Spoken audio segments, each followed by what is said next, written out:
Club বিশ্বকাপে Manchester city যেন রীতিমতো উড়িয়ে দিল আরব আমিরাতের ক্লাব আল আইনকে। আজ জি গ্রুপের গুরুত্বপূর্ণ ম্যাচে আল আইনকে ৬-০ গোলে উড়িয়ে দিয়েছে পেপ গার্দিওলার দল। এ জয়ে ক্লাব বিশ্বকাপের জি গ্রুপ থেকে এক ম্যাচ বাকি থাকতেই শেষ ১৬ নিশ্চিত করেছে সাবেক উয়েফা চ্যাম্পিয়ন্স লিগ জয়ী ম্যানচেস্টার সিটি। সেই সঙ্গে জায়গা নিশ্চিত হয়েছে ইউভেন্টাসেরও।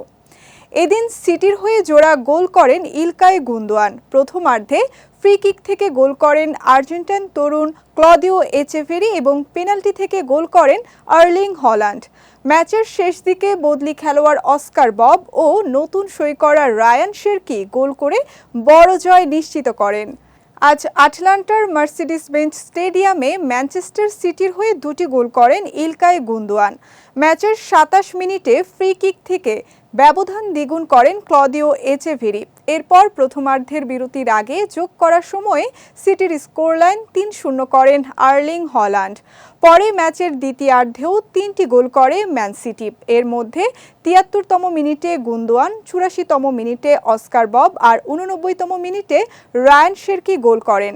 আল আইনের বিপক্ষে ৬ গোল নিয়ে ফিফা ক্লাব বিশ্বকাপে নিজেদের সবশেষ ১০ ম্যাচে প্রতিপক্ষের জালে মোট ৩৩টি গোল দিয়েছে সিটি, বিপরীতে হজম করেছে মাত্র ২টি। এদিকে এবারের আসরে সিটি প্রথম ম্যাচে উইদাদকে হারিয়েছিল ২-০ গোলে। মরক্কোর ক্লাবটি গতকাল রাতে ইউভেন্টাসের কাছে হেরেছে ৪-১ গোলে। সব মিলিয়ে জি গ্রুপের পয়েন্ট তালিকায় ২ ম্যাচে ৬ পয়েন্ট নিয়ে গোল ব্যবধানে শীর্ষে ম্যানচেস্টার সিটি। অন্যদিকে সমান পয়েন্ট নিয়ে গোল ব্যবধানে পিছিয়ে ২-এ ইউভেন্টাস।